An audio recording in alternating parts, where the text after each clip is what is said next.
नमो भगवते वासुदेवाय। ओम नमो भगवते वासुदेवाय। ओम नमो भगवते वासुदेवाय। ओम नमो भगवते वासुदेवाय। ओम नमो भगवते वासुदेवाय। मुखं करोति वाचालं पंगुं लंघयते गिरिं यत्कृपातमहं वन्दे श्रीगुरुदीनतारिणं परमानन्दमाधवं श्रीचैतन्यमीश्वरम्। हरे कृष्ण कृष्ण कृष्ण हरे हरे, हरे राम राम राम हरे हरे। सभी भक्तों का स्वागत है आज के इस भगवद गीता कार्यक्रम में। अध्याय 13 और इस 13वें अध्याय का सबसे महत्वपूर्ण भाग हम समझने जा रहे हैं। सबसे महत्वपूर्ण भाग है इस 13वें अध्याय का। जैसे 12वें अध्याय में महत्वपूर्ण भाग था श्लोक संख्या 13, 14, 15, 16, 17, 18, 19, 20, उसी तरह से इस 13वें अध्याय के मुख्य भाग है श्लोक संख्या 8, 9, 10, 11 और 12। बहुत ही महत्वपूर्ण है। आप सभी से निवेदन है कि आप अच्छे से इनको समझने का प्रयास करेंगे। श्लोक का उच्चारण हम सब लोग साथ में कर रहे हैं। पांचों के पांचों श्लोक हम साथ में उच्चारण करेंगे। सभी भक्त मेरे साथ उच्चारण कीजिए। अमानित्वम् अदम्भित्वम् अहिंसा शान्तिरार्जवम् आचार्योपासनम् शौचम् स्थैर्यमात्मा विनिग्रहः इन्द्रियार्थेषु वैराग्यम् मनहङ्कार एव च जन्म मृत्यु जरा व्याधि दुख दोषानुदर्शनम् असक्तिरनभिस्वङ्गः पुत्रदारगृहादिषु नित्यं च समचित्तत्वम् इष्टानिष्टोपपत्तिषु मयि चानन्ययोगेन भक्तिरव्यभिचारिणी विविक्तदेशसेवित्वम् अरतिर्जन संसदि अध्यात्मज्ञान नित्यत्वम् तत्त्वज्ञानार्थदर्शनम् एतज्ज्ञानमिति प्रोक्तम् ज्ञानम् यदतो अन्यथा।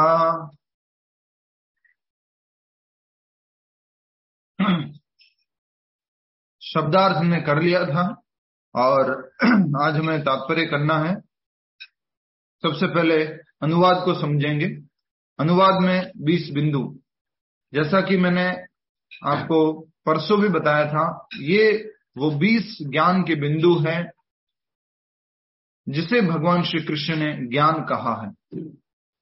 इसमें से भी 19 वो हैं जो एक तरफ हैं और 20वां ज्ञान का बिंदु वो एक तरफ है।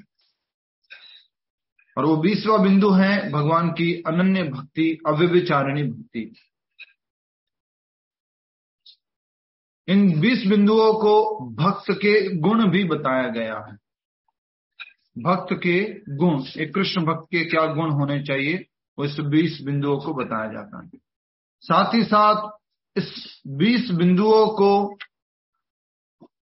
मेजरमेंट स्केल भी कहा गया है। मेजरमेंट स्केल को हिंदी में क्या बोल सकते हैं? मेजरमेंट स्केल हिंदी में क्या कह सकते हैं? नाप की इकाइयां कह सकते हैं। ये 20 जो है नाप की इकाइयां है। तो आप सभी से निवेदन है कि आप क्या करेंगे, इस प्रकार से 20 बिंदुओं को आप जो है अपने लिए, खुद के लिए भी आप लिखेंगे, ये अलग से लिखेंगे। और इस 20 बिंदुओं का एक आप अपने नोटबुक के अंदर 20 बिंदुओं के लिए 20 लाइन बनाएंगे। अभी के लिए किसी भी एक पेज पे बना के रख सकते हैं। इस प्रकार से बनाना है। मैं आपको यहाँ स्क्रीन पे भी दिखा रहा हूँ, स्क्रीन पे देख लीजिए। यहाँ पर आप आसानी से देख पाएंगे 20 बिंदुओं के पूरे, इसको आपको एक लाइन बनानी है और इसको इस प्रकार से है, देखिए सीधी नहीं खींच पा रहा हूँ। एक जैसी लंबाई के साथ में सेंटर से निकलती हुई टोटल 10 लाइनें खींचेंगे तो कितनी हो जाएंगी? टोटल 20 हो जाएंगे। ठीक है, इस तरह से आपको करना है। आपको पहले भी ऐसा बताया था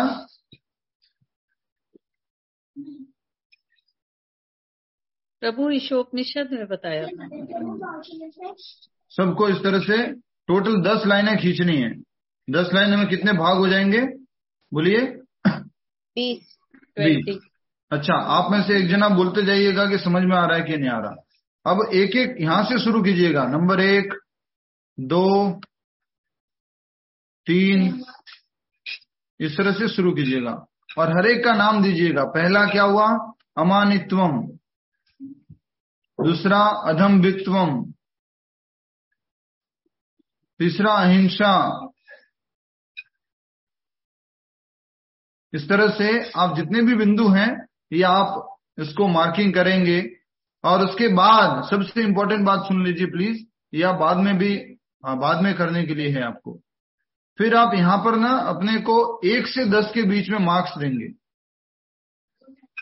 1 से 10 के बीच में मार्क्स देंगे आप। 1, 2, 3, 4, 5 ऐसे करके 10 तक आप अपने आप को मार्क्स देंगे कि अभी आप सभी को 2 प्रकार के सर्कल बनेंगे। इसमें 2 प्रकार की मार्किंग होगी। एक कृष्णा कॉन्शियसनेस में आने से पहले और एक कृष्णा कॉन्शियसनेस में आने के बाद। एक कृष्णा कॉन्शियसनेस में आने से पहले और एक कृष्णा कॉन्शियसनेस में आने के बाद। मान लीजिए सबसे पहला है अमानित्वम। उसमें आप नंबर देते हैं अपने आप को कृष्णा कॉन्शियसनेस में आने से पहले। विनम्रता, उसमें आप अपने आप को 5 नंबर देते हैं 10 में से, तो यहां पर लाइन आ गई। और कृष्णा कॉन्शियसनेस में आने के बाद अगर आप कहते हैं कि 8 नंबर है आपके विनम्रता के, तो यहां पर लाइन आ जाएगी। ठीक है। फिर आपको क्या करना है, जितने भी लाइन बिंदु आते हैं कृष्णा कॉन्शियसनेस में आने से पहले, उन बिंदुओं को मिला देना है आपस में। सर्कल बनेगा इस तरह से, कुछ थोड़ा टेढ़ा थोड़ा सीधा ऐसे सर्कल बनेगा। फिर कृष्णा कॉन्शियसनेस में आने के बाद में आपको एक पॉइंट देने हैं, उनमें एक आपको सर्कल बनाना है। कुछ ऊपर नीचे थोड़ा बहुत सर्कल ऐसा बनेगा ये। तो आपको ये चेक करना है कि कृष्णा कॉन्शियसनेस में आने के बाद किस प्रकार से परिवर्तन हुआ है, या अभी हम 10 में से कितने नंबर पर है। सर्कल अगर टेढ़ा बन रहा है ज्यादा, तो अर्थ है कि बहुत सारे ऐसे गुण हैं जो भी बहुत कम पर चल रहे हैं। समझ में आया? किसी को समझ में नहीं आया तो पूछ लो, वापस मैं बता दूंगा। ये आपको अलग से करना है और ये कल आप सब लोग मुझे बताएंगे। किसी को समझ में नहीं आया तो पूछ लीजिए। गीता तेजानी माता जी समझ में आ गया? यस। रेखा मल्होत्रा माता जी, रंजन वैकरिया माता जी, समझ में आ गया? नहीं, थोड़ा प्रभु नहीं आया। तो मैं पूछ तो रहा हूं, बता दो। नहीं समझ में आया तो पूछ लो। जो 20 बिंदु हमने समझे थे और 8, 9, 10, 11, 12 नंबर के श्लोकों में 20 ज्ञान के बिंदु बताए गए हैं। इस 20 ज्ञान के बिंदुओं को आपको इस तरह से 10 लाइनें खींचनी है। टोटल 10 ऐसे बीच में से निकलती हुई 10 लाइनें खींचनी है आपको। वो किया प्रभु जी। उसके बाद हर एक लाइन को एक एक नंबर देना है आपको कि 1 number, 2 number, 3 number, 4 number, 5 number, 6 number, 7 number, 8 number, ऐसे करके नंबरिंग करना है। नहीं दिख रहा होगा, ऐसे नंबर करना है।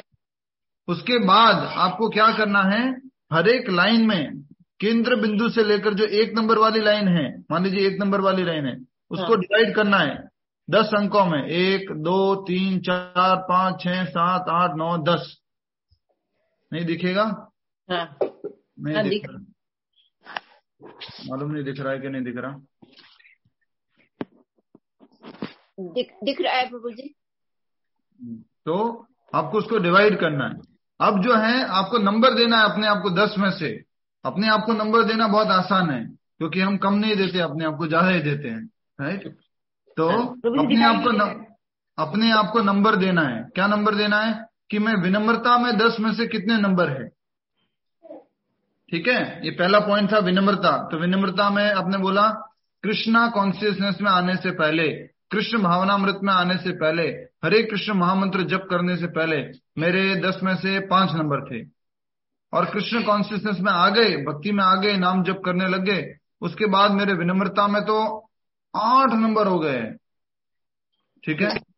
फिर उसके बाद आता है दूसरा, जैसे मान लीजिए एक एग्जांपल ले रहा हूं, अहंकार। अहंकार में भी आपने 10 भाग बना दिए। और कृष्णा कॉन्शियसनेस में आने से पहले बिल्कुल अहंकार नहीं था। अर्थात कितने 10 में से कितने नंबर थे? 10 नंबर थे। लेकिन कृष्णा कॉन्शियसनेस में आने के बाद तो अहंकार बढ़ गया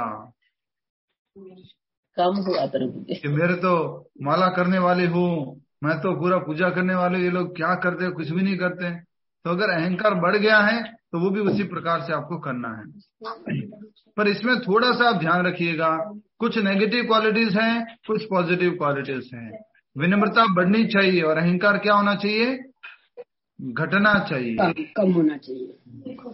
तो जब भी घटने वाली बात आ रही है, कम होने वाली बात आ रही है, तो आप क्या करेंगे? अहंकार को भी नंबर जब दे रहे हैं तो नंबरिंग नीचे से कर दीजिएगा। उसमें आपके लिए डिफिकल्ट हो जाएगा, एक मुझे लग रहा है डिफिकल्ट हो जाएगा। नहीं, इंटरेस्टिंग है। इंटरेस्टिंग ट्राई करेंगे प्रभु जी। यस, ट्राई कीजिएगा। तो आपका सर्कल कैसा बनेगा? देखिए, सर्कल ऐसा बनेगा, मेरा विनम्रता पहले ऐसा था, फिर उसके बाद में अहंकार थोड़ा सा बढ़ गया या कम हो गया। अहंकार में हमेशा पॉइंट दीजिएगा अपने कम होने के लिए, ठीक है? हमेशा आपको पॉइंट देने कम होने के लिए। कितना कम हुआ? 5 कम हुआ, 8 कम हुआ, 9 कम हुआ, 10 में से 10 कम हो गया, तो कम होने के लिए नंबर दीजिएगा, ठीक है? हम 2 अलग अलग भी बना सकते हैं ना, बिफोर एंड 2 अगर कर सकते, पर लोगों के लिए बहुत मुश्किल हो जाएगा ये काम। हमारे साथ बहुत सारे जवान लोग बहुत हैं, तो बहुत मुश्किल है उनको समझना। प्रभु जी बल्कि 2 इजी है। नहीं माता जी, मुश्किल होगा ना, प्लीज। जवान लोग बहुत ज्यादा है हमारे साथ में। हरे कृष्णा प्रभु जी, जवान लोग तो जल्दी समझ जाते हैं। अरे वाह, जवान लोगों के रिप्रेजेंटेटिव आ गए। नहीं, मैं तो बहुत सीनियर सिटीजन हूँ, तो इसलिए तो बोला जवान लोग। हाँ। प्रभु जी, आप अपना वीडियो अपने कॉपी पर डालिए ना एक बार, मतलब बैक वीडियो ऑन करके कॉपी पर दिखाइए ना। वीडियो ऑन करके प्रभु जी, एक बैक वीडियो का ऑप्शन आता है, जिससे आप अगर अपने फोन को कॉपी पे रखिएगा तो वो कॉपी पर विजिबल होगा केवल। हम जो है मोबाइल से क्लास नहीं लेता है, हम लैपटॉप से लेता है, इसमें बैक वीडियो का ऑप्शन ना है। ओके प्रभु जी। ठीक है, मैं आपको ये सिखा दूंगा, इसका एक एग्जाम्पल ग्रुप में भेज दूंगा, ठीक है?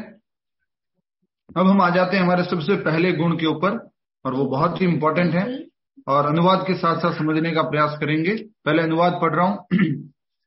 विनम्रता, दंभहीनता, अहिंसा, सहिष्णुता, सरलता, प्रमाणिक गुरु के पास जाना, पवित्रता, स्थिरता, आत्मसंयम, इंद्रिय तृप्ति के विषयों का परित्याग, अहंकार का अभाव, जन्म मृत्यु, वृद्धावस्था तथा रोग के दोषों की अनुभूति, वैराग्य, संतान, स्त्री, घर तथा अन्य वस्तुओं की ममता से मुक्ति, अच्छी तथा बुरी घटनाओं के प्रति संभाव, मेरे प्रति निरंतर अनन्य भक्ति, एकांत स्थान में रहने की इच्छा, जन समूह से विलगाव, आत्म साक्षात्कार की महत्ता को स्वीकार करना तथा परम सत्य की दार्शनिक खोज, इन सब को मैं ज्ञान घोषित करता हूं, और इनके अतिरिक्त जो भी है वह सब अज्ञान है। सबसे पहला बिंदु आ गया है, वो है, इसको हम अच्छे से समझेंगे। सबसे पहले प्रभुपाद जी, जैसे आप सभी से कभी स्कूल में पूछा जाता था, भारत देश तथा भारत देश के राज्यों के बारे में बताइए, तो आप कैसे उत्तर देते थे? भारत देश तथा भारत देश के राज्यों के बारे में बताइए, इतना सा प्रश्न आता था, भारत देश के राज्यों के बारे में बताइए, आप उत्तर कैसे देते थे? बोलिए। यस, कोशिश कीजिए। पटेल राज्य से शालीनता तथा विनम्रता।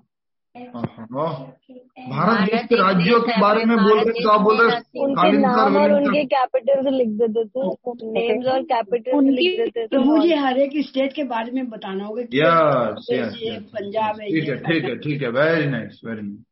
हम ऐसे उत्तर देते थे, सबसे पहले लिखते थे भारत देश विविधताओं का देश है, इसमें इतने सारे राज्य हैं और इन राज्यों में अलग अलग भाषाएं बोली जाती हैं।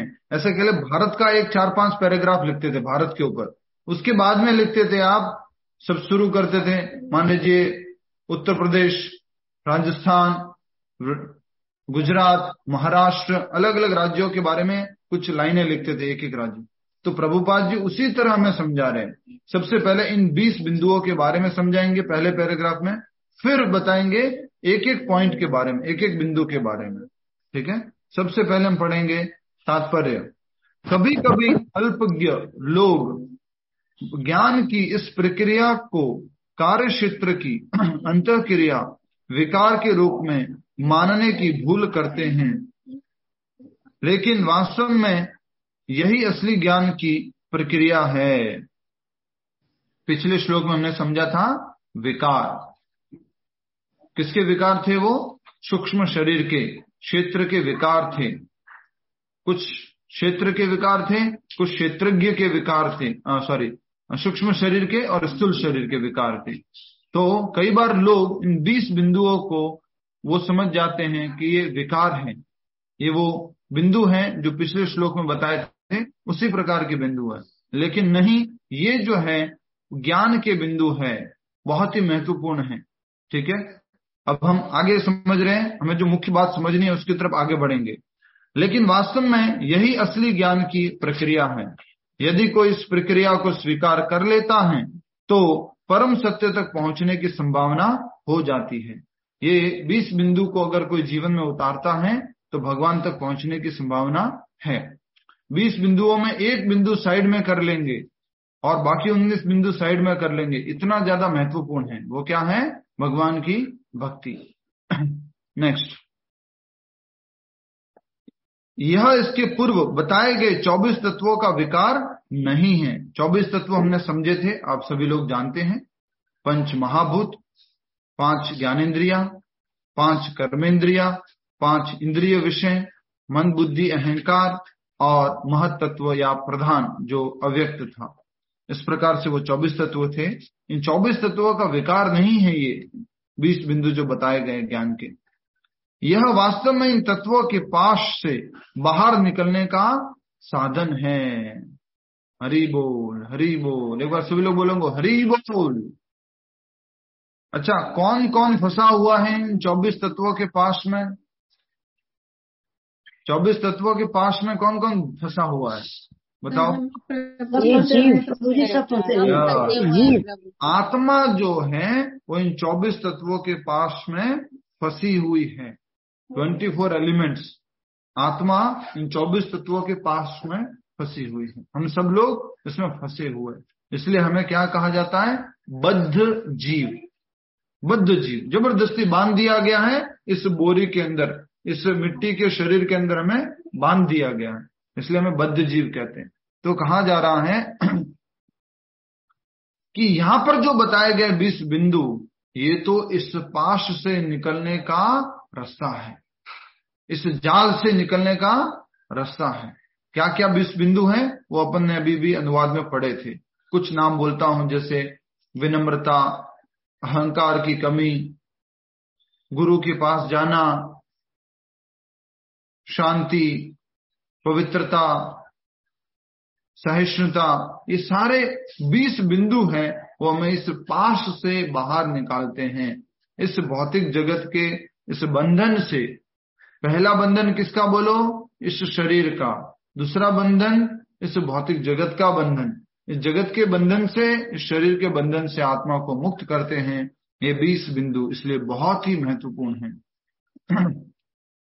नेक्स्ट, देहधारी आत्मा 24 तत्वों से बने आवरण रूप शरीर में बंद रहता है, और यहाँ पर ज्ञान की जिस प्रक्रिया का वर्णन है वह इससे बाहर निकलने का साधन है। देहधारी हम जो जीवात्मा हैं वो इस 24 तत्वों में बंद है। कितने लोग स्वीकार करते हैं हम सब लोग बंद हैं इस 24 तत्वों में? कितने लोग स्वीकार करते हैं? हम सारे लोग इन 24 तत्वों में बंद है। आत्मा इन 24 तत्वों में बंद है और हमें क्या करना है? इनसे मुक्त होना है। इनसे मुक्त होने का एकमात्र तरीका यहाँ पर जो 20वां, मतलब 19 तत्वों को अलग रखते हुए 20वां तत्व है, वो क्या है? भगवान की अनन्य भक्ति, जो हमें मुक्त करा सकती है। ठीक है, आगे बढ़ते हैं। ज्ञान की प्रक्रिया कि संपूर्ण वर्णन में से 11वें श्लोक की प्रथम पंक्ति सर्वाधिक महत्वपूर्ण है। क्या है वो 11वें श्लोक की प्रथम पंक्ति? मयि चानन्य योगेन भक्तिरव्यभिचारिणी। ज्ञान की प्रक्रिया का अवसान भगवान की अनन्य भक्ति में होता है। अर्थात कितना भी ज्ञान इकट्ठा कर लो, वो कुछ भी काम का नहीं है अगर हम क्या नहीं करते हैं, भक्ति नहीं करते हैं, नाम जप नहीं करते हैं, कीर्तन नहीं करते हैं, सेवा नहीं करते हैं, तो हमारा वो ज्ञान कुछ काम का नहीं। कई बार लोग बोलते हैं ना, कल भी मैं किसी परिवार में मिला था तो बोल रहे, प्रभु जी मैं किसी का बुरा नहीं करती हूँ, किसी को दुख नहीं देती हूँ, किसी को कष्ट नहीं पहुंचाती हूँ, और इस प्रकार से मैं बस एक बहुत अच्छा जीवन जीती हूँ। यहाँ पर बोला जा रहा है कितने भी अच्छे गुण हुए, लेकिन इस गुणों का पर्यावसान या इस गुणों का सार अंत में कहाँ होना चाहिए? भगवान की भक्ति में। विनम्र हुए, दूसरों को हिंसा नहीं की, शांत रहे, पवित्र रहे, लेकिन इन सब गुणों को एंड में अगर आप भगवान की सेवा में नहीं लगाए या भगवान की सेवा करने नहीं लगे तो ये गुण काम के नहीं है। ठीक है, नेक्स्ट। अतएव यदि कोई भगवान की दिव्य सेवा को नहीं प्राप्त कर पाता या प्राप्त करने में असमर्थ है तो शेष 19 बातें व्यर्थ है। सोचो कितनी बड़ी बात बोली जा रही है। शेष जितनी भी 19 बातें हैं वो व्यर्थ हैं। आप में से किसी के हस्बैंड या किसी की वाइफ ऐसे बोलती है, क्या मतलब है भक्ति करने का, बस अच्छे से रहो, किसी को कष्ट मत दो, कोई मांगे तो उसका भला कर दो, यही है जिंदगी, अलग से नाम लेना वगैरह ये सब जरूरत नहीं है। सत्य बात तो ये है कि अगर आप ये 19 गुण रखते हो बहुत अच्छी बात है, लेकिन अगर आप भक्ति नहीं करते तो इस गुणों का कोई मतलब नहीं है। ज्यादा लोग प्रभु जी ऐसे ही बोलते हैं, या ज्यादातर लोग ऐसे ही बोलते हैं। गुजरात में भी हम हैं, सूरत में, यहाँ पर भी एक परिवार में लोग ऐसे ही बोल रहे थे, हस्बैंड वाइफ दोनों ऐसे ही बोल रहे थे। आखिरकार मैंने उनको चैंटिंग करवाया, फिर मैं आया। जी, वृंदा माता जी कुछ बोल रहे हैं। यस माता जी बोलिए। वृंदा माता जी नहीं बोल रहे, ठीक है आगे बढ़ते हैं। तो शेष 19 बातें व्यर्थ हैं। अच्छा, 20वीं बात कौन सी है? जल्दी से पूछता हूं मैं जल्पा खैनी माता जी से, वो 20वीं बात कौन सी है जो महत्वपूर्ण है? जल्पा खैनी माता जी। हाँ, ये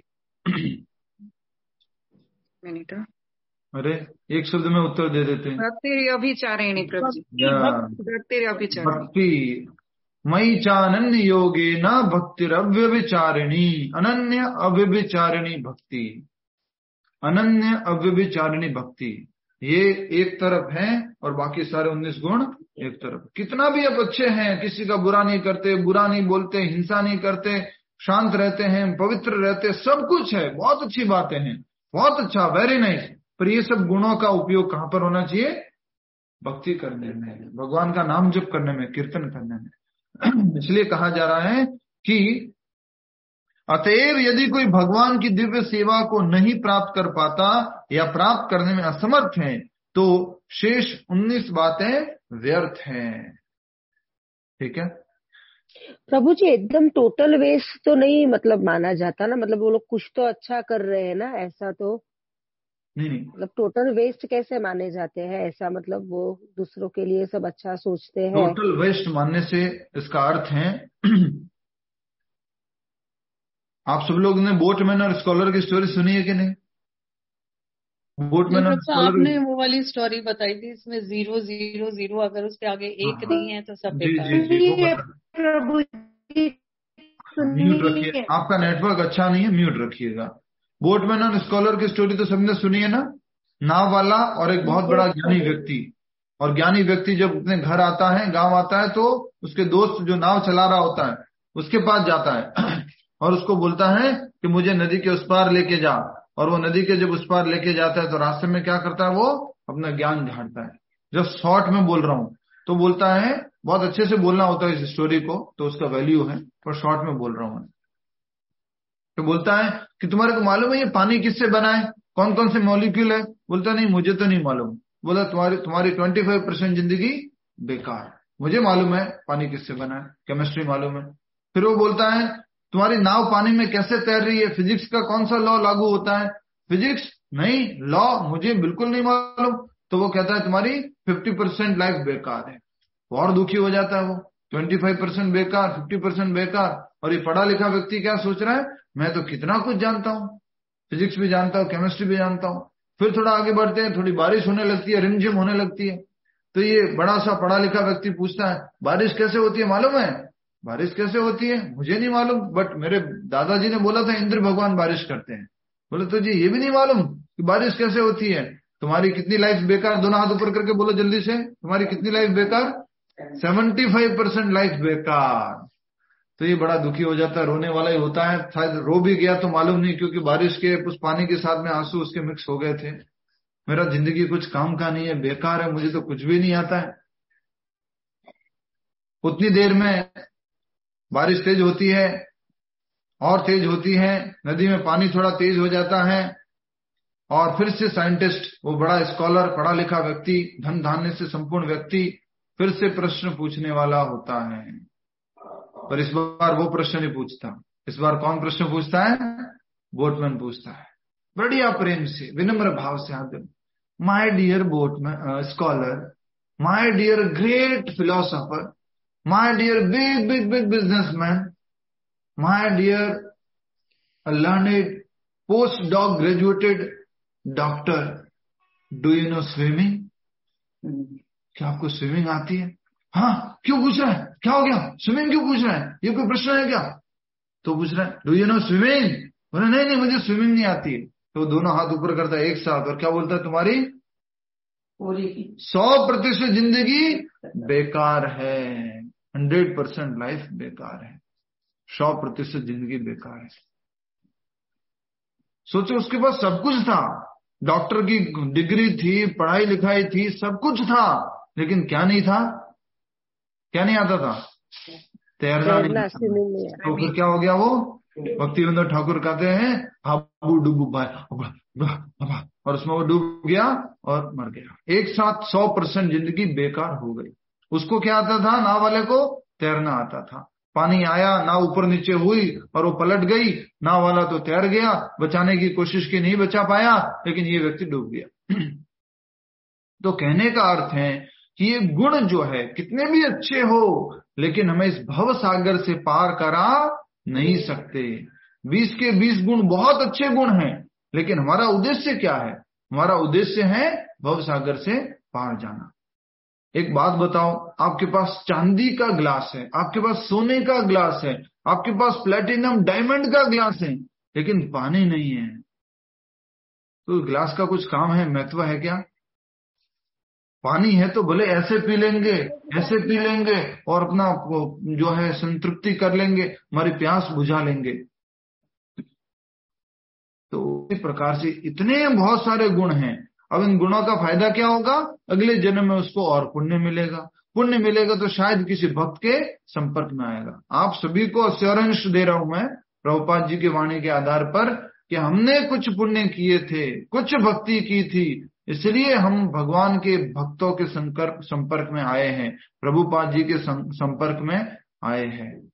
जैसे अजामिल की कहानी में विष्णु दूत आए थे और विष्णु दूतों ने अजामिल को गाइड किया था, वैसे ही हमारे लिए, हम सब लोगों के लिए प्रभुपाद जी के भक्त हमारे जीवन में आए हैं और वो हमें गाइड कर रहे हैं। प्रभुपाद दूत हमें जो है वो गाइड कर रहे हैं। तो इसलिए ये बात हमने समझाई है। आपने कहा ये अच्छे गुण है, बहुत अच्छे गुण है, वेरी नाइस, पर हमारा उद्देश्य क्या था? भव सागर से पार जाना। इस गुणों को लेकर मैं क्या करूंगा कि भाई मैं बहुत अच्छा व्यक्ति हूं, लेकिन जन्म मृत्यु के चक्कर से मुक्त नहीं हो सकता ना। यस, ये गुण आपको मदद करेंगे किसी भक्त से मिलने में, ठीक है। अब इसी तरह से एक और बात हमने समझी थी, प्रभुपाद जी ने बताई है ये भी बात एग्जाम्पल नोट कीजिएगा कि एक व्यक्ति प्रभुपाद जी के पास आता है, बोलता है कि मैं बहुत बड़ा पीएचडी होल्डर हूं, मैंने ये डिग्री की है, मैंने वो डिग्री की है।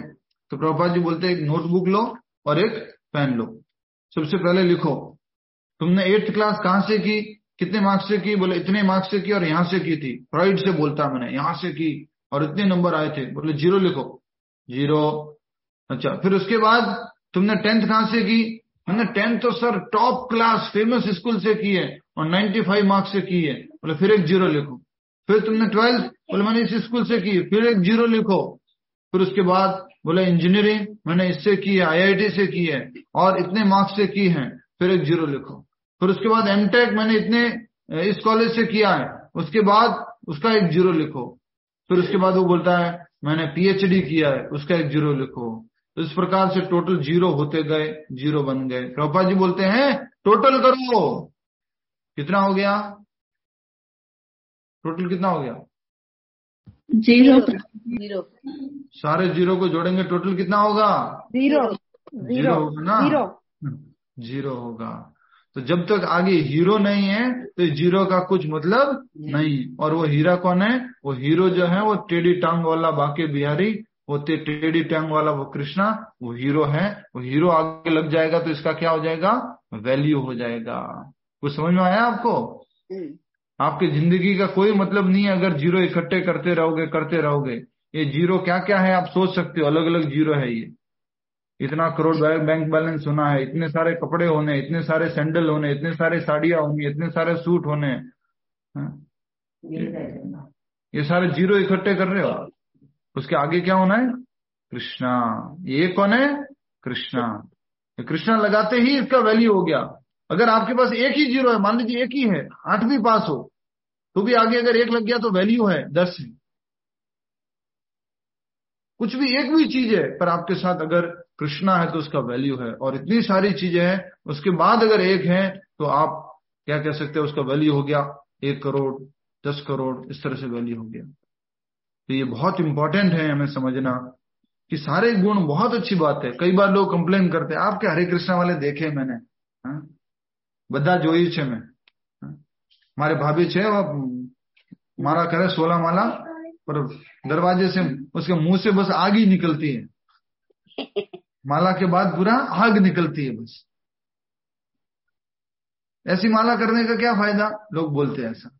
बात सही है कि माला करने से विनम्र होना चाहिए, माला करने से वाणी पवित्र होनी चाहिए, सही बात है। बट फिर भी वो माला करना कई गुना अच्छा है बजाय कि बिना माला करके बहुत अच्छा मीठा मीठा बोलना। उससे कई गुना अच्छा है वो भगवान का नाम लेना। मीठा मीठा बोलने से कई गुना अच्छा है, ठीक है। तो इसलिए कहा गया है कि ये 19 बातें जो व्यर्थ हो जाएगी अगर 20वीं बात में इसका पर्यावसान, इन गुणों का एंड नहीं होता है। विनम्र बन के क्या कर रहे हो, अहिंसक बन के क्या कर रहे हो, सहिष्णु बन के क्या कर रहे हो, शांत बन के क्या कर रहे हो, वो बहुत महत्वपूर्ण है, ठीक है। अभी हम पहले ये तात्पर्य का एक भाग पूरा करते हैं, फिर आगे बढ़ेंगे। आप सभी को समझ में आ गया यहाँ तक? किसी को कुछ पूछना है पूछ लो जल्दी से, फास्ट। प्रभु जी भक्तिर व्यभिचारिणी मतलब, भक्तिर अव्यभिचारिणी, व्यभिचारिणी नहीं माता जी, उस दिन भी समझाया था। व्यभिचारिणी जैसे होती है जीव, व्यभिचारिणी मतलब प्रोस्टिट्यूट। एक जगह से खुश नहीं हम तो। सोमवार को शिव जी चाहिए, मंगलवार को हनुमान जी चाहिए, बुधवार को गणेश जी चाहिए, गुरुवार को कुछ और चाहिए, शुक्रवार को और कुछ चाहिए। एक जगह से हम तो संतुष्ट नहीं है। अव्यभिचारिणी मतलब कि एक ही, बिना अवरोध के, बार बार अलग अलग नहीं भटकते रहते हैं। इसलिए यहाँ पर प्रभुपाद जी लिखते हैं बिना व्यवधान के, बिना अवरोध के, फिक्स्ड, फोकस्ड, ठीक है। प्रभु जी एक बात है, ठीक से भक्ति करो ना, थोड़ा सा इम्पेशेंट होते हैं। क्यों प्रभु जी? ठीक से क्या करो, भक्ति अच्छी तरह करते हैं तो थोड़ा सा इम्पेशेंस हो जाते हैं क्या? या तो हम गलती देखते हैं इसीलिए पेशेंस नहीं रख पाते। पहले हमें गलती का पता नहीं होता था। धीरे धीरे होगा माता जी, भक्ति करते अभी शुद्ध भक्ति पर नहीं पहुंचे ना हम तो धीरे धीरे अभ्यास से होगा।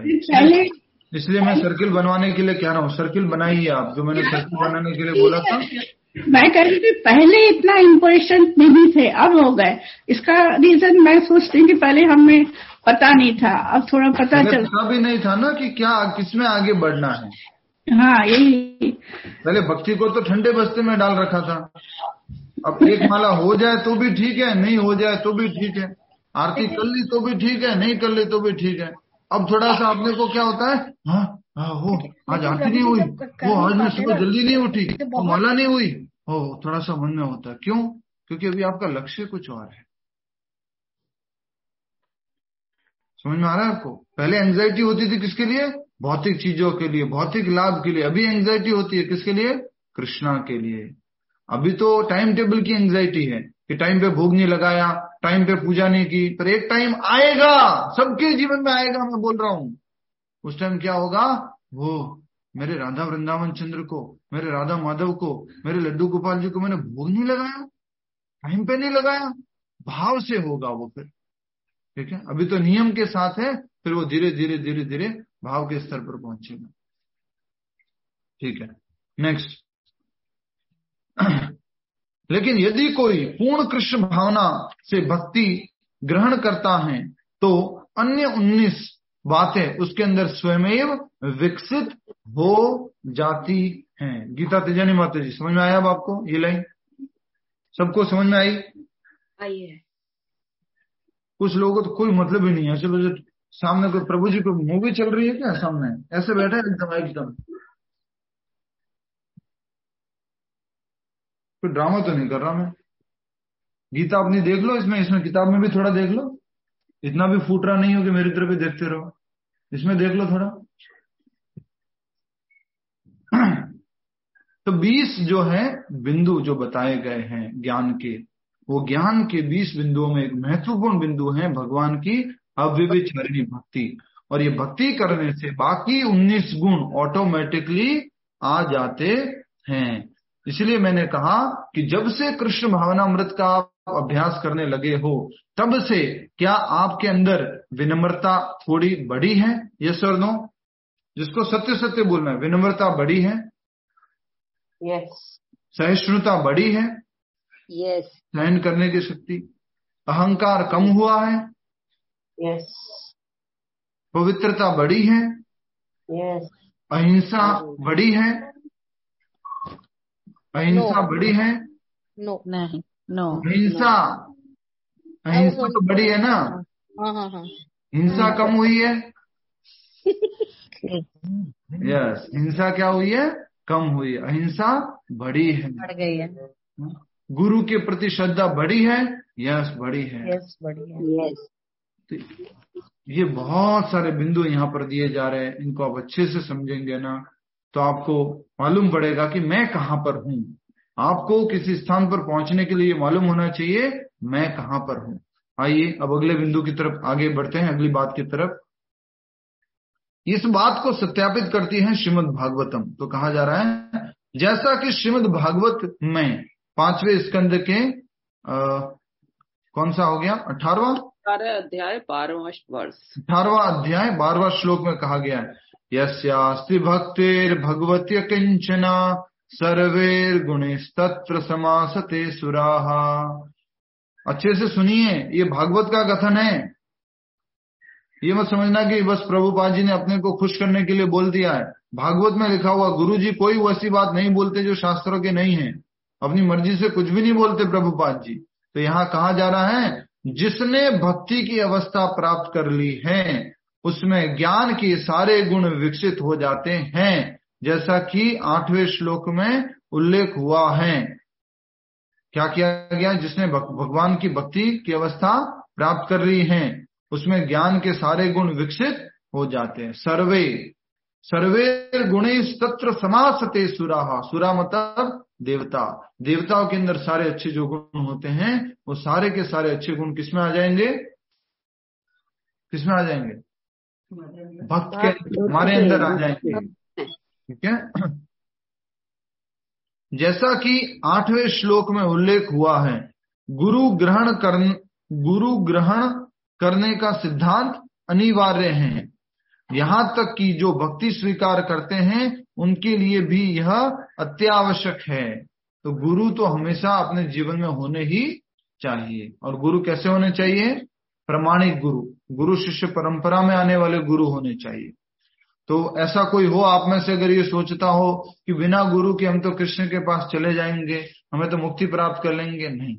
वैसे हम सब लोगों के जीवन में बड़ी कृपा हुई है कि प्रामाणिक गुरु शिष्य परंपरा के आचार्य श्रील प्रभुपाद जी हम लोगों को मार्गदर्शन कर रहे हैं और वो हमारे गुरु जी हैं। श्रील प्रभुपाद की जय। किसी को शर्म नहीं करनी है, मेरे तो वो बाबा जी है ना, वो गुरु जी है। हो सकते हैं आपके बाबा जी समाज के, आपके क्या कह सकते परिवार के गुरु जी होंगे, लेकिन आपके आध्यात्मिक गुरु जी श्रील प्रभुपाद जी है। ये गुरु जी हम सबके वास्तविक गुरु जी है, क्योंकि ये गुरु शिष्य परंपरा में आते हैं और इन्होंने हमारा जीवन बदला है, इन्होंने हमें भक्ति में लाया है, इन्होंने हमें भक्ति दी है, इन्होंने हमें महामंत्र दिया है। ठीक है, हरे कृष्णा प्रभु जी। अगर दीक्षा नहीं लिए हैं और इनको गुरु मान रहे हैं तो हो सकता है ऐसे हमारे गुरु। जिस दिन से आपने प्रभुपाद जी की आज्ञा का पालन करना शुरू कर दिया है, आपकी इनफॉर्मल दीक्षा हो चुकी है। जी प्रभु जी, फॉर्मल दीक्षा हो चुकी है, बट आपको कोशिश करनी चाहिए कि मैं प्रभुपाद जी का फॉर्मल डिसाइपल बन, ये आपको कोशिश करनी चाहिए। नेक्स्ट, यहां तक कि जो भक्ति स्वीकार करते हैं उनके लिए भी यह अत्यावश्यक है। आध्यात्मिक जीवन का शुभारंभ तभी होता है जब प्रामाणिक गुरु ग्रहण किया जाए। भगवान कृष्ण यहाँ पर स्पष्ट कहते हैं कि ज्ञान की यह प्रक्रिया ही वास्तविक मार्ग है। इससे परे जो भी विचार किया जाता है व्यर्थ होता है। तो भगवान कृष्ण ने भी बोला है। अच्छा, जल्दी से बताओ कौन से अध्याय के कौन से श्लोक में भगवान कृष्ण अर्जुन को बोलते हैं कि तुम गुरु के पास जाओ? जल्दी बताओ। हरि बोल, जल्दी बताओ। हरे कृष्णा।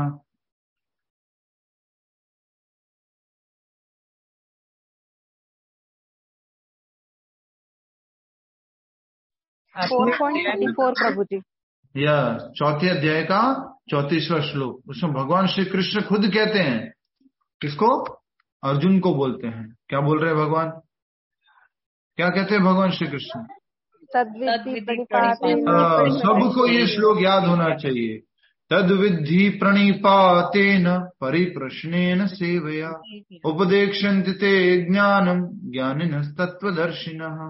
वो तत्वदर्शी आपको जो है वो ज्ञान देंगे। तो क्या करो? बोल रहे हैं भगवान कृष्ण, एक प्रामाणिक गुरु की शरण में जाओ, विनम्रता पूर्वक उनसे प्रश्न करो, सेवा करो, वो तत्वदर्शी तुम्हारा मार्गदर्शन करेंगे। और अगले श्लोक में क्या बोला मालूम है? वो तत्वदर्शी अगर से तुम ज्ञान प्राप्त कर लोगे तो तुम्हारा मोह नष्ट हो जाएगा और हर एक जीव को भगवान के अंश के रूप में देखोगे। ठीक है, तो इस प्रकार से यहाँ पर बहुत ही महत्वपूर्ण बात कही गई कि हमें प्रामाणिक गुरु की शरण जाना है और स्वयं भगवान श्री कृष्ण कह रहे हैं। सबसे बड़े गुरु कौन है? आदि गुरु कौन है? जल्दी बता दो। सबसे बड़े गुरु, आदि गुरु कौन है? श्री कृष्ण, भगवान श्री कृष्ण। जगत गुरु, परम गुरु, आदि गुरु वो भगवान श्री कृष्ण। अर्जुन के लिए भी गुरु जी थे, वो लक्ष्मी मैया के लिए भी गुरु जी थे, ब्रह्मा जी के लिए भी गुरु जी थे, और रुद्र शिव जी के लिए भी गुरु थे, चतुष्कुमारों के लिए भी गुरु थे, और भी बहुत सारे उदाहरण उनके लिए वो गुरु थे। तो हम सब लोगों को उन आदि गुरु के परम शिष्य भगवान श्री कृष्ण के परम शिष्य श्रील प्रभुपाद जी की शरण प्राप्त हुई है और उनके डायरेक्शन में हम परम भगवान श्री कृष्ण की भक्ति में संलग्न हो रहे हैं। ये हमारे ऊपर विशेष आशीर्वाद है, विशेष कृपा है। और इस प्रकार प्रभुपाद जी ने इस भक्ति की संरचना की है, अपनी संस्था की संरचना की है कि आप कहीं पर भी जाओ। जैसे मैंने अभी भी रिसेंटली वीडियो डाला था, आपने अगर देखा होगा, हित प्रेमानंद जी महाराज जो वृंदावन के महाराज जी हैं, वो प्रभुपाद जी का गुणगान कर रहे हैं। उसी प्रकार से राजेंद्र दास जी महाराज जो इतने बड़े भागवत कथाकार है, वो प्रभुपाद जी का गुणगान कर रहे हैं। आजकल जो फेमस चल रहे टीवी पे कॉन्ट्रोडक्शन वगैरह जो चल रहा था, बागेश्वर धाम सरकार बहुत फेमस चल रहा है आजकल, वो प्रभुपाद जी का गुणगान कर रहे हैं। वो कह रहे हैं मैं तो चमत्कार करके सरेंडर करवाया, लेकिन प्रभुपाद जी ने तो प्रेम करके समर्पण करवाया। श्रील प्रभुपाद की जय। वो महाराज कह रहे बागेश्वर धाम सरकार, मैं तो चमत्कार करता हूँ, मैं मिरेकल करता हूँ और उससे कुछ लोग मेरे से आकर्षित होते हैं, मेरे पास आते हैं। लेकिन प्रभुपाद जी ने तो क्या किया, प्रेम पूर्वक उनको ज्ञान से जो है समर्पण करवाया है। सोचिए, वो गुरुजी आपके, दुनिया के सारे गुरुजी प्रभुपाद जी का अप्रिशिएशन करते हैं, उनके मुख से प्रभुपाद जी का नाम निकलने से उनका गुणगान हो जाता है। सोच सकते हो आप, उनके मुख से जब प्रभुपाद जी का नाम निकलते हैं तो उनका भी गुणगान हो जाता है, उनकी ख्याति बढ़ जाती है। ऐसे श्रील प्रभुपाद जी। तो हमारा ये परम सौभाग्य है कि हम परम पतित पावन श्रील प्रभुपाद जी की शरण हैं और इस दिव्य ज्ञान को हम समझ पा रहे हैं। बहुत ही महत्वपूर्ण है इस ज्ञान को समझना। आज दुनिया में कहीं पर भी जाते हैं तो प्रसाद मिल जाता है, दर्शन मिल जाता है, वो सब लोग बड़े बड़े आचार्य लोग बोल रहे हैं। अगर आपने नहीं देखा है तो फिर से मैं ये बात बोलता हूँ, सुन लो ध्यान से। इस वीडियो को नहीं देखा होगा, आप लोग बहुत बिजी रहते हैं, राइट, अपॉइंटमेंट्स रहते हैं आपके एक के बाद एक। इस वीडियो का आज सुन लीजिए, मैं जो राजेंद्र दास जी महाराज ने बोला था वो बोलता हूँ, सुनिए ध्यान से। राजेंद्र दास जी महाराज कहते हैं अपनी कथा में, भक्ति और भक्ति के दो पुत्र हैं, ज्ञान और वैराग्य। भक्ति अपने पुत्रों के साथ में कर्नाटक से होती हुई गुजरात में आई, तो गुजरात में आती वो बूढ़ी हो गई, उसके दो पुत्र भी बूढ़े हो गए। लेकिन जैसे ही वो भक्ति वृंदावन में आई तो भक्ति पूरा जवान हो गई और उसके बेटे जो बूढ़े रह गए, ज्ञान और वैराग्य बूढ़े रह गए। तो भक्ति को बड़ी चिंता हुई, माँ जवान है, बेटे बूढ़े हो गए, क्या ये कैसा संयोग है। तो नारद मुनि से भक्ति कहती है कि हे नारद मुनि, मैं विदेशम गम्यते यथा, कुछ ऐसा महाराज जी बता रहे हैं कि अब मैं यहाँ नहीं रहूंगी, अब मैं वृंदावन छोड़ के चली जाऊंगी और अब मैं विदेश चली जाऊंगी। वैसे करके कौन बोल रहा है, भक्ति देवी। किससे बोल रही है, नारद मुनि से। अच्छे से समझिएगा। तो वृंदावन के एक बड़े कोई महान संत हुए हैं, अभी तो उन्होंने शरीर छोड़ दिया, तो उन्होंने कहा था इस बात को समझाते हुए कि भक्ति ने एक बार बोला था विदेशम गम्यते, मैं तो विदेश चली जाऊंगी। तो जब भक्ति देवी जैसी कोई अगर कोई बात बोलती है तो वो तो उनके मुंह से निकली, मतलब सत्य होनी है। तो उन आचार्य ने कहा, वृंदावन के महान संत ने कहा कि वो भक्ति देवी प्रभुपाद जी के सिर पे बैठ के या प्रभुपाद जी के हृदय में बैठ करके वो अमेरिका चली गई और वहां जाके हजारों लाखों करोड़ों को भक्त बना दिया। विदेशम गम्यते था, भक्ति देवी ने कहा है कि विदेशम गम्यते, पर वो उस बात को समझाया है किसी आचार्य ने कि वो प्रभुपाद जी के सिर पे बैठ करके, प्रभुपाद जी के हृदय में बैठ करके विदेशम गम्यते था, वहां चले। और वहां के लोग आज नाम जप कर रहे, कीर्तन कर रहे, साड़ी पहन रहे, धोती पहन रहे, शिखा रख रहे हैं, कंठी माला पहन रहे, तिलक रख रहे हैं, पूरा एकदम विश्वास के साथ में। ये परम कृपालु परम गुरु हमारे श्रील प्रभुपाद जी की विशेष कृपा है। सोचो हमें किसकी शरण मिली है। पिछले 2-3 बार से इसी बात पे हम आ रहे हैं बार बार कि हमारे ऊपर बहुत कृपा है जगत गुरु श्रील प्रभुपाद जी की। आइए अब हम पहला गुण समझ लेते हैं, फिर आज की क्लास समाप्त करेंगे। सबसे पहला गुण, और इसके आपने जो 2 लाइन छोड़ी थी वो 2 लाइन में उत्तर लिख लीजिएगा। यहाँ पर ज्ञान की जो रूपरेखा प्रस्तुत की गई है उसका निम्नलिखित प्रकार से विश्लेषण किया जा सकता है। पहला, विनम्रता। सबसे पहला क्या था संस्कृत में, संस्कृत शब्द क्या है, पूनम शर्मा माता जी, विनम्रता के लिए, पूनम शर्मा माता जी, विनम्रता के लिए संस्कृत शब्द क्या है? पूनम शर्मा माता जी, पूनम शर्मा माता जी, यस। हरे कृष्णा प्रभु जी। प्रभु जी संस्कृत का शब्द नहीं पता मुझे। क्यों नहीं पता? विनम्रता यही पता है, विनम्रता ही। किताब है अभी आपके पास? नहीं प्रभु जी। नोटबुक है आपके पास? नहीं प्रभु जी, मैं सिर्फ सुन रही हूँ। बहुत अच्छा, शाबाश, ठीक है, यस। कौन बताएंगे? मनु प्रभाकर जी बताइए।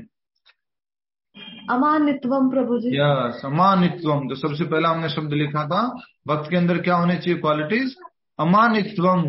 अमानित्वम का अर्थ हो गया विनम्रता। और विनम्रता का अर्थ क्या है, आगे अच्छे से समझिएगा आप सब लोग। हम सब लोगों को इसका मीनिंग समझना बहुत जरूरी है। इस विनम्रता का मीनिंग, विनम्रता का अर्थ देखिए क्या लिखा है। विनम्रता का अर्थ यह है कि मनुष्य को अन्यों के द्वारा सम्मान पाने के लिए इच्छुक नहीं रहना चाहिए।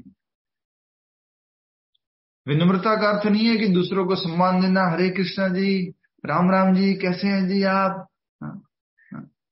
विनम्रता का अर्थ क्या बताया, बोलो। वो तो है ही है, और क्या अर्थ बताया है।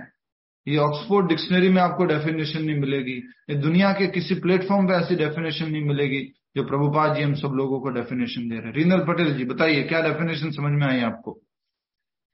हरे कृष्णा प्रभु जी, कि हमको नम्र रहना है, विनम्रता का मतलब। डेफिनेशन क्या लिखी है प्रभुपाद जी ने। प्रभुपाद जी ने लिखा है कि तो अन्यों द्वारा सम्मान पाने के लिए इच्छुक नहीं रहना चाहिए। ये डेफिनेशन है, ये आपके लिख लीजिए, जो 2 लाइन छोड़ी थी उसमें लिख लीजिए। अन्यों के द्वारा सम्मान पाने,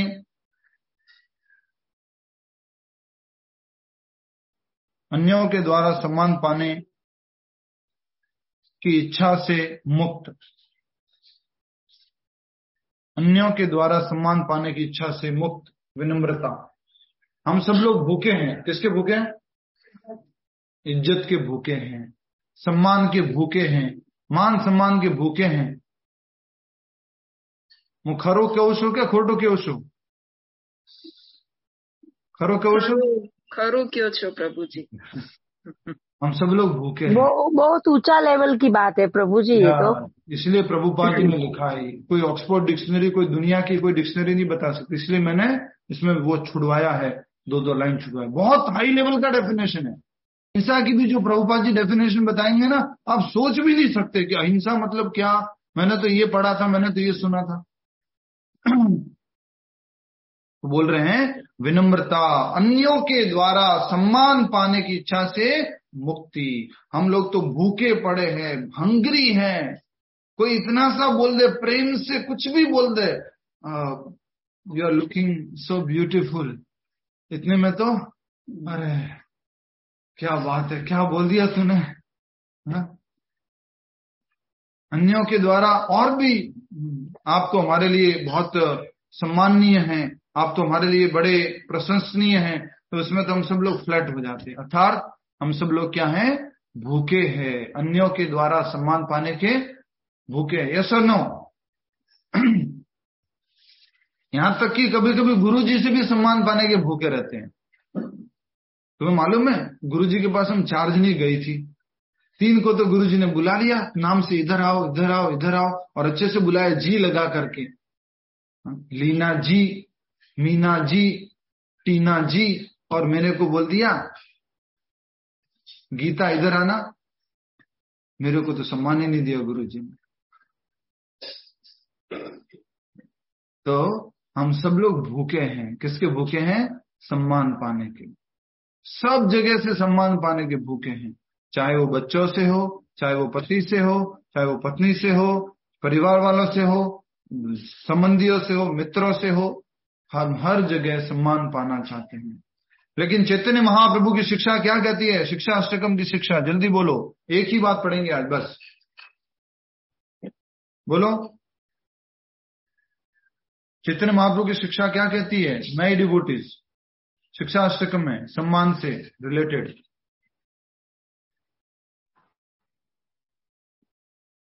बताओ, जल्दी बताओ। न धनम न जनम न सुंदरी।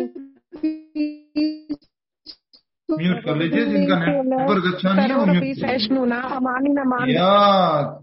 तृणादपि सुनीचेन करोरपि सहिष्णुना अमानी न मान देना कीर्तनीय सदा हरि। अच्छा जल्दी से बताओ, आपका क्या नाम है। इंदिरा मवाड़िया जी, जल्दी बताओ, माइक अनम्यूट करो। माइक अनम्यूट करो। हाँ, आप कहाँ से हैं। उदयपुर से है। उदयपुर से। मुंबई का है, पर अभी उदयपुर जॉब लिया है मिस्टर ने। आपको हिंदी आती है, गुजराती आती है, कौन सी भाषा आती है। गुजराती गुजराती गुजराती आ गए। अच्छा, जल्दी जल्दी जल्दी बताओ। कौन सा? सम्मान दो एंड सम्मान, सम्मान दो तो सम्मान मिलेगा। मिलेगा। पूरी दुनिया में है, सम्मान दो सम्मान लो, सम्मान दो सम्मान लो। पर ये यहाँ पर क्या बोल रहे प्रभुपाद जी? सम्मान दो सम्मान दो सम्मान दो सम्मान दो। कुछ लोग ये मत सोच लेना सामान दो, सामान नहीं, सम्मान, सम्मान सम्मान सम्मान, सम्मान दो, रेस्पेक्ट दो। ये विनम्रता है। रेस्पेक्ट की आशा मत रखो, रेस्पेक्ट की आशा मत रखो, ये विनम्रता है। समझ में आया आप सबको? पूरी दुनिया में क्या प्रिंसिपल चलता है? Give respect and take respect, give respect and take respect. You give respect to any living entity, you will also get respect. But जो भगवान का भक्त होता है उसको किसी भी प्रकार के रेस्पेक्ट की आशा नहीं रहती है, वो जस्ट रेस्पेक्ट देता रहता है। पर ये किसकी बात है बोलो? शुद्ध भक्त की, शुद्ध भक्त की बात है। पर हम सब लोग भी धीरे धीरे धीरे धीरे जब भक्ति में आगे बढ़ते जाएंगे, नाम जप में रुचि बढ़ती जाएगी और आध्यात्मिक ज्ञान प्राप्त करते जाएंगे, हम इवन एक चींटी को भी सम्मान देंगे। चींटी भी आ रही है, अगर कहीं पर बीच में आ गई, अपने उसमें वॉश बेसिन में आ गई, अपने कप में आ गई, कहीं पर आ गई, कुछ चिपक गई, कुछ हो गया, उसको भी सम्मान देंगे, उसको भी उठा करके कहीं साइड में उसको रख लेंगे। ऐसा नहीं कि पानी चालू किया और एकदम सारी की सारी चींटियां मर गई, नहीं। हर किसी को सम्मान देना, इसलिए कहा गया है, बहुत इंपॉर्टेंट बात बोले, विनम्रता। मनुष्य को अन्यों द्वारा सम्मान पाने की इच्छा से इच्छुक नहीं रहना चाहिए। ठीक है, नेक्स्ट आगे बढ़ेंगे। म्यूट कर लीजिए माता जी। हम देहात्म बुद्धि के कारण अन्यों से सम्मान पाने के भूखे रहते हैं। सम्मान किसको चाहिए बोलो? रीनल माता जी बोलो, जल्दी बोलो, सम्मान किसको चाहिए? जिसने शरीर धारण किया है उसको। और किसके लिए चाहिए? हमारे लिए। किसके लिए? ये शरीर को सम्मान चाहिए। यस, शरीर को सम्मान चाहिए, शरीर को सम्मान चाहिए। कोई अगर बोलेगा कि आपकी हाइट बहुत अच्छी है, तो वो किसका सम्मान है? शरीर का। आप बहुत सुंदर दिख रहे हो, किसका सम्मान है? शरीर का। आप बहुत अच्छा बोलते हो, किसका सम्मान है? शरीर का। तो सब कुछ ये शरीर से संबंधित है। इसलिए कहा गया है, हम देहात्म बुद्धि के कारण अन्यों से सम्मान पाने के भूखे रहते हैं। क्यों प्रभु जी, हमारे अंदर ऐसी इच्छा क्यों होती है? इतना भूख क्यों है सम्मान पाने की? कहीं भीड़ में बैठे हो ना, हम चाहते हैं कि कोई हमें रिकॉग्नाइज करे, कोई हमें पहचान ले। क्यों इतनी भूख है? मान लीजिए आप हरिनाम प्रभु जी की क्लास में बैठे हैं और 100-200 लोग, सारे पुराने लोग भी आ गए, 300 लोग 400 लोग बैठे हैं और आप बीच में बैठे हैं, तो आपके मन में क्या होगा? मुझे तो प्रभु जी पहचान रहे होंगे ना, अब तो मेरा नाम तो बोलेंगे ही बोलेंगे, राइट? इस प्रकार से कहा जा रहा है, अन्यों से सम्मान के पाने के भूखे रहते हैं। किस कारण से? देहात्म बुद्धि के कारण। देहात्म बुद्धि क्या है? मैं ये शरीर हूं। देह आत्म बुद्धि, देह को मैं समझना, आत्म मतलब मैं, देह को मैं समझने की बुद्धि, शरीर को मैं समझने की बुद्धि को देहात्म बुद्धि कहते हैं। हम देहात्म बुद्धि के कारण अन्य से सम्मान पाने के भूखे रहते हैं, लेकिन पूर्ण ज्ञान से युक्त व्यक्ति की दृष्टि में जो यह जानता है कि वह शरीर नहीं है, इस शरीर से संबंध कोई भी वस्तु, सम्मान या अपमान व्यर्थ होता है। तो जो आध्यात्मिक बुद्धि वाला व्यक्ति है वो क्या कहेगा? इस शरीर को तू फूटरा बोल कि फूटरा मत बोल, इस शरीर को तू सम्मान दे या न दे, ये तो सब क्या है बोलो? एक बार हाथ करो, ऐसे हाथ ऐसे करो, वेस्ट है। अभी तो कर रहे हो, बाद में जब मैं घर आऊंगा जो मालूम पड़ेगा। ये सब क्या है? वेस्ट है। इस किसको सम्मान देना यार? किसको सम्मान दे रहे हो? शरीर को? मुझे शरीर अलग है, मैं अलग हूं। किसका अपमान हुआ? शरीर का अपमान हुआ। किसका मान हुआ? शरीर का मान हुआ। तो जो आध्यात्मिक बुद्धि वाला व्यक्ति है, कृष्ण भावना भावित में है, वो ऐसा सोचता है, इस शरीर से संबद्ध कोई भी वस्तु या सम्मान या अपमान व्यर्थ होता है। इस भौतिक छल के पीछे पीछे दौड़ने से कोई लाभ नहीं। प्रभु जी ये अपना मन बुद्धि अहंकार को टच नहीं करता है, वो भी तो स्थूल शरीर है। हाँ, तो वो सूक्ष्म शरीर है, वो उसको ही टच करता है। ये सब मान अपमान ये सब सूक्ष्म शरीर की बातें हैं। अच्छा, यही कह रहे पर किस कारण से आता है कि मैं ये समझता हूँ कि स्थूल मैं हूँ। हम क्या समझ बैठे हैं कि ये शरीर, ऐसा शरीर मैं हूं, ये कपड़े मेरे हैं। इसको देखकर अगर कोई मान करेगा बहुत अच्छे कपड़े पहने, बहुत अच्छा लग रहे हो, तो कहां तक जाता है? माइंड तक, झूठे अहंकार तक जाता है, झूठे अहंकार तक। और झूठे अहंकार को और खाना देते हो आप। क्या बात है, मेरे को स्मार्ट बोला। झूठा अहंकार और खुश होता है, मैं ही ये शरीर हूं, और उसको ताकत मिलती है। एक्चुअली में होना क्या चाहिए? इस झूठे अहंकार को थप्पड़ पड़नी चाहिए बहुत ज्यादा, इसको अंदर कड़वा जहर देना चाहिए, तब जाके हमारी अनासक्ति बढ़ेगी, आसक्ति कम होगी। पर हम तो क्या करते रहते हैं, एक्चुअल में ये गलत है। जो ये ट्रेडिशन है जबरदस्ती लोगों की प्रेज करने का, उसको और देहात्म बुद्धि में डालते हैं हम। जल्पा बहन तमें तो बड़ा फूटरा लागो छो, और ज्यादा डाल दिया उसको। शरीर, तुम मानो अपने आप को तुम शरीर हो, और मानो तुम शरीर हो। तुम तो अभी 2 किलो कम हो गए ऐसा लग रहे हैं। कौन कम हुआ? शरीर कम हुआ है, तुम कम नहीं हुआ भाई। और उसको और देहात्म बुद्धि में डाल दिया। प्रभु जी अब फूटा क्या होता है? आपको मालूम है माता जी? इतना भी मत ईमानदार बनी। नहीं प्रभु जी, नहीं पता है मुझे। चलो अपने अनुमान से बता दो क्या होता है। अनुमान से बता दो जयलक्ष्मी माता जी, अनुमान से बता दो। जैसे मैं यूज कर रहा हूँ शब्द को। आपने अभी क्या यूज किया था? अभी यूज किया था, अभी आपने बोला था। फूटरा मतलब सुंदर। अच्छा, ठीक है। फूटरा मतलब फूटा हुआ नहीं, सुंदर। ठीक है। तो जब भी आप किसी को ये कहते हैं, इसका मतलब क्या बढ़ रहा है? उसका देहात्म बुद्धि, अज्ञान बढ़ रहा है। मैं ये शरीर हूं, ये और ज्यादा बढ़ा रहे हैं हम।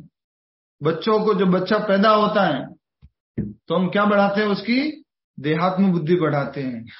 उसको कुछ नहीं मालूम होता है, लेकिन हम उसकी देहात्म बुद्धि बढ़ाते जाते हैं। तू मेरा बेटा है, तू मेरा बेटा है, तू मेरा बेटा है। हम उसके देहात्म बुद्धि को खाना दे रहे हैं, उसको स्ट्रांग कर रहे हैं। हमारे शास्त्र देहात्म बुद्धि को क्या करते हैं? तोड़ते हैं। विनम्रता, तुम ये शरीर नहीं हो।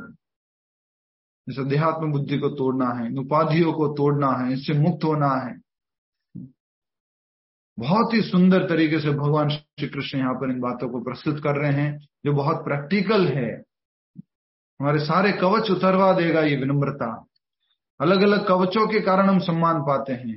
एक लड़की होने का या एक लड़का होने का एक सम्मान अलग से चाहिए, एक जवान होने का सम्मान अलग से चाहिए, एक सुंदर होने का सम्मान अलग से चाहिए, एक पति या पत्नी होने का सम्मान अलग से चाहिए, एक माता या पिता होने का सम्मान अलग से चाहिए, एक दादा या दादी होने का सम्मान अलग से चाहिए, एक सास या ससुर होने का सम्मान अलग से चाहिए, एक बिजनेसमैन या बिजनेस वुमेन होने का सम्मान अलग से चाहिए। और इतने सारे सम्मानों के भूखे हम। सोचो, हम तो एक भगवान के अंश हैं, भगवान के दास हैं, भगवान के एक छोटे से कण हैं। यही बात यहाँ पर समझाई जा रही है। और इस भाव से हमें क्या आनी चाहिए? विनम्रता। ये पूरा कर लेते हैं, ठीक है। इस भौतिक छल के पीछे पीछे दौड़ने से कोई लाभ नहीं। कौन सा छल? कौन सा छल? कि मैं ये शरीर हूँ ऐसा। हाँ, इस शरीर को मान करके छल, मतलब जो झूठे में घूमते रहते हैं। हाँ, मैं सुंदर हूँ, मैं बिजनेसमैन हूँ, मैं बड़ा हूँ। इस झूठे छल के पीछे भागने से कोई लाभ नहीं। इसलिए बोलते हैं, कोई लोग बोलने के लिए, किसी ने बहुत अच्छा बोला है, निंदक नियरे राखिए आंगन कुटी सवाए, बिन साबुन पानी बिना निर्मल होए। क्या है? क्या पूरा? मैल धुलाए, बिन पानी बिन साबुने सारे प्राप्त हो जाए। हाँ, मुक्ता राय माता जी बोले, मुक्ता राय माता जी बोल दी पूरा। निर्मल निंदक नियर राखिए आंगन कुटी छवाए, बिन साबुन पानी बिना निर्मल होए सुभाव। तो एक निंदा करने वाले को हमारे को पास में रखना चाहिए, लेकिन हम तो किसको पास में रखते हैं? प्रेज करने वाले को। राजा लोग भी प्रेज करने वाले को पास में रखते हैं। निंदा करने वाला बार बार बार बार बार बार हमारे को बताता रहेगा ये गलती है, ये ऐसा है, ये ऐसा है, ऐसा ठीक करो, ऐसा ठीक करो।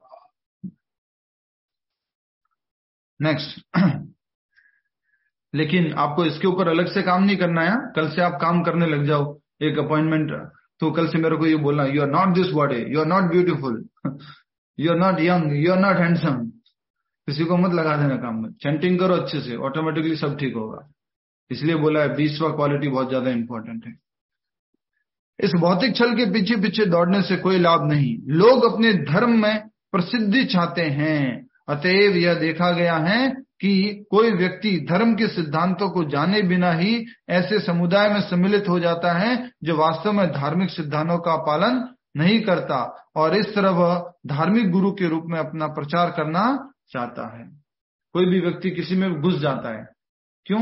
क्योंकि वो मान सम्मान चाहता है, और फिर वो क्या बन जाता है? उसमें जाकर के गुरु बन जाता है, फिर उसको गुरु का मान सम्मान मिलता है। कितनी भूख है, अलग अलग तरह की भूख है।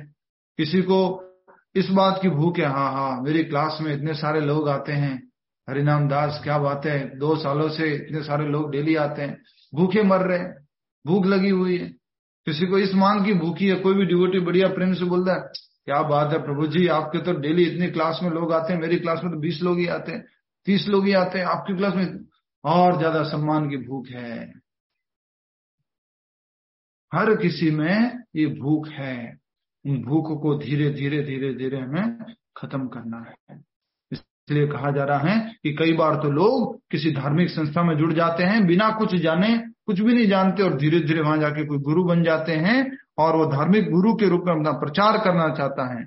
जहां तक आध्यात्मिक ज्ञान में वास्तविक प्रगति की बात है, जहां तक आध्यात्मिक ज्ञान में वास्तविक प्रगति की बात है, मनुष्य को चाहिए कि वह अपनी परीक्षा करे कि वह कहां तक उन्नति कर रहा है। वह इन बातों के द्वारा अपनी परीक्षा कर सकता है। किन बातों के द्वारा? विनम्र हुआ कि नहीं, सहिष्णु हुआ कि नहीं, भूख कम हुई कि नहीं। चार प्रभु जी कहीं गए हुए, मान लीजिए, एक जस्ट एग्जांपल दे रहा हूं, किसी धार्मिक संस्था को बुलाया गया, मान लीजिए हमारे क्या नाम है इनका, मुक्ताराय माता जी। मुक्ताराय माता जी ने सारे धार्मिक संस्थाओं को बुलाया, ब्रह्मा कुमारी वालों को बुलाया, रामकृष्ण मिशन वालों को बुलाया, और हरे कृष्ण वालों को बुलाया, और श्री श्री वालों को बुलाया, सबको बुलाया, सबको अच्छे से सम्मान दिया। और हरे कृष्ण वालों को बस सिंपल से बुला के लास्ट में बुलाया। चलो सम्मान सबको बराबर दिया, पर उनको सबसे लास्ट में बुलाया, हरे कृष्ण वालों को। तो उसको क्या मतलब है, हमें सबसे लास्ट में समझाया क्या? हम लोग इतने बेकार है कि सबसे लास्ट में बुलाया जाएगा। हर जगह सम्मान पाने की इच्छा रहती है। असली प्रोग्रेस वो है, आगे बैठो या पीछे बैठो, लास्ट में हो, कहीं पर भी हूं, भगवान का नाम जप करता रहूं, कीर्तन करता रहूं। हम सबको क्या इच्छा रहती है? सबसे आगे वाली लाइन में बैठो। हाँ? सबके अंदर इच्छा रहती है। हमें क्या कोशिश करनी है? आज से प्रिंसिपल सीख लो सभी लोग, प्रैक्टिकल प्रिंसिपल। जितने भी पुराने भक्त हैं वो पीछे बैठेंगे, और नए भक्त हैं वो आगे बैठेंगे। समझ में आया? नए भक्तों का मोटिवेट कीजिए आगे बैठने में, प्रभु जी से ज्यादा इंटरेक्ट करने में, लोग भगवान के अच्छे से दर्शन करने में। ऐसा नहीं है वो 10 साल की आओ मंदिर, तू पाछड़ बैठ, तुम पीछे बैठो। ठीक है, नए भक्तों को मौका दीजिए उन राधा गोपीनाथ जी से, राधा रास बिहारी जी से, राधा वृंदावन चंद्र जी से, श्री राधा माधव जी से आकर्षित होने का। आप आकर्षित हो गए हो, बहुत अच्छा है, दूसरों को भी मौका दो। ये विनम्रता है। ठीक है, हरे कृष्ण। आइए अब हम सब लोग माला जप कर रहे हैं। अभी हम सूरत वासियों को हरे कृष्णा करते हैं। अभी बॉम्बे वासियों को कल से मिलेंगे और वहां प्रचार के लिए कल बॉम्बे पहुंच जाएंगे। अभी तो एक चीज